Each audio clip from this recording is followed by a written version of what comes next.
So kind of what I was explaining is mindset growth. We've heard this quote, this wording, if you will, and what does that mean, right?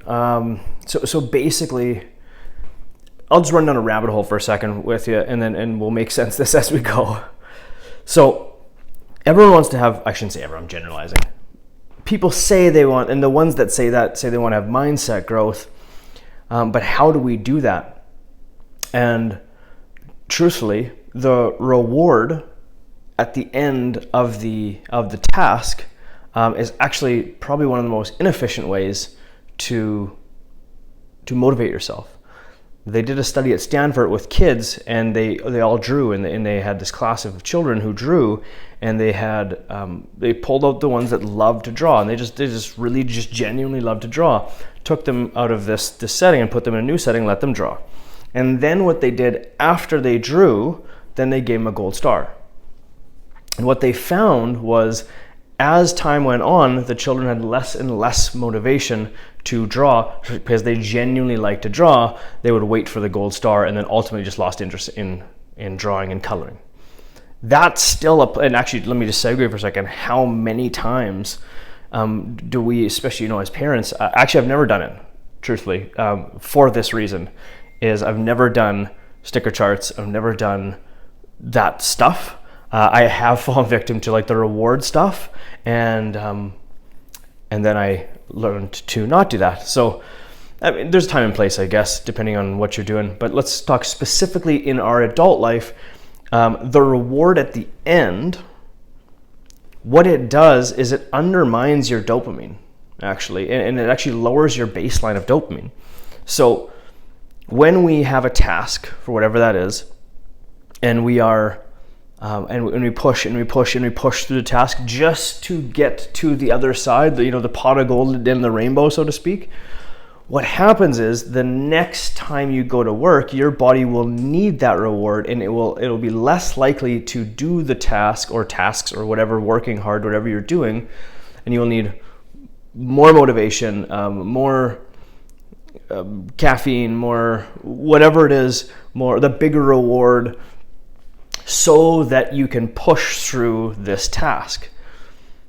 Now, that is the opposite of growth mindset.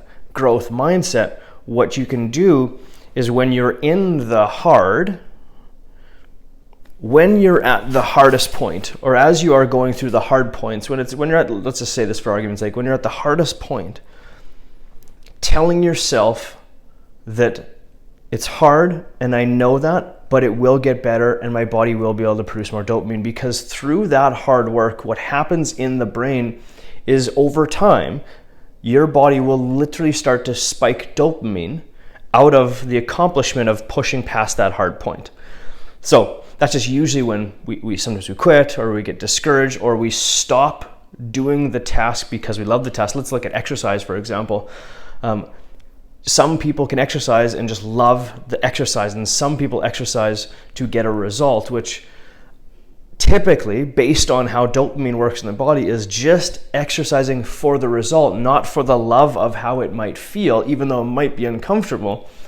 Typically, the people that just go for the result have a less likelihood of success based on how dopamine comes, because what happens is when we go for that reward, it actually undermines our body's attempt next time, and therefore dopamine production next time. So it might seem like you're lying to yourself off the start, in a way that you kind of are, but you're almost, I don't know if it's a white lie is the right word or not, but convincing yourself right now that it will get better, right? And over time, through that act and through those repetitions over and over and over, the brain will literally start to produce dopamine during the task, during the hardship of exercise or computer work or office or whatever it might be that might be really hard. And that takes some time, but if you stay consistent with it, the body will start to enjoy the movement. And you do have to convince yourself of that a little bit until your brain literally learns the skill, because we just train ourselves to suck suck, this sucks so bad until the end. And that's when we get that dopamine spike. And then our body needs more and needs more and needs more. So growth mindset, if you're looking for that, is training yourself to love the process of the doing, not the reward at the end. Make sense?